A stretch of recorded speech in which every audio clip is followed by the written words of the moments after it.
हम अपने गांव, देश, संस्कृति से अलग आज भिन्न भिन्न प्रदेशों में आजीविका के लिए हम लोग जगह जगह चले गए। भारत का प्रत्येक नागरिक चला गया, लेकिन हमारे दिल में जो बसा है वो छोटा सा पूर्वांचल है। हमारे दिल में जो बसा है वो छोटा सा बिहार है, झारखंड है और उत्तर प्रदेश का कुछ हिस्सा है।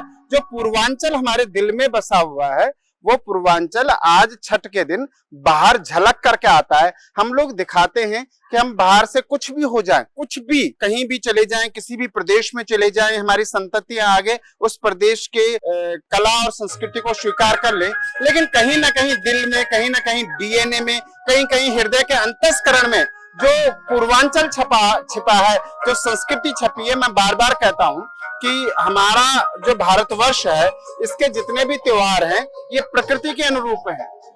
और ये जो हमारा त्योहार है, हम देख रहे हैं कि माताएं अपने पुत्रों के लिए आज व्रत रखे हुए हैं और कल सुबह तक। और यहाँ पर तो हम बहुत छोटी झांकी देख रहे हैं। मैं तो बिहार गया हूँ और जब पढ़ाई के दौरान अपने बिहारी मित्रों के साथ छपरा और सिवान में, वहां थावे देवी के मंदिर के आसपास हमने देखा रात भर माताएं पानी में खड़ी रहती हैं और अपने पुत्र की दीर्घायु के लिए लगातार प्रत्येक वर्ष ईश्वर से प्रार्थना करती हैं।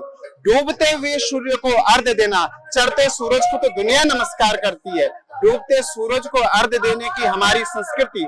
और एक तरह से हमारा ये हम कहेंगे कि दीपावली के बाद जो ये त्योहार आ रहे हैं, ये सारे त्योहार हमारा वेलकम है, स्वागत है आने वाले सर्दी के मौसम के लिए, जो शीत ऋतु आ रही है।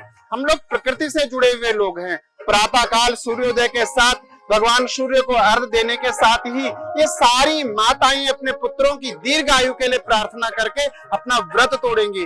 और सूर्य की जिस प्रकार एक छिपे हुए सूर्य से जैसे संतान गर्भ में मां के छिपे रहती है, और वैसे प्रातः काल होते जैसे सूर्य निकलता है, वैसे ही अपने पुत्रों के भविष्य की मनोकामनाएं माताएं करती हैं।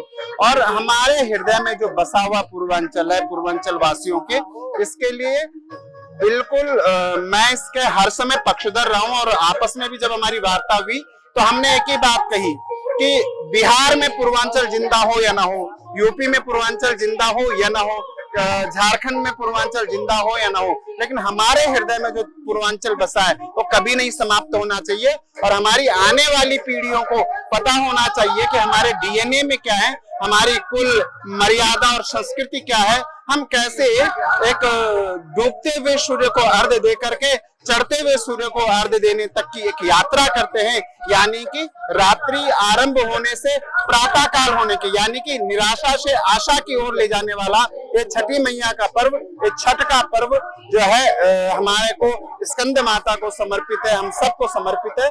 और निश्चित रूप से पूर्वांचल वासी इसके खूब खूब साधुवाद के पात्र हैं, जिन्होंने विषम परिस्थितियों में अपनी आर्थिक स्थिति को मजबूत बनाया, कड़ी मेहनत और लगन से ये बताया कि हम लोग कर्मयोगी हैं, कर्म पर विश्वास करने वाले कृष्ण के उपासक हैं।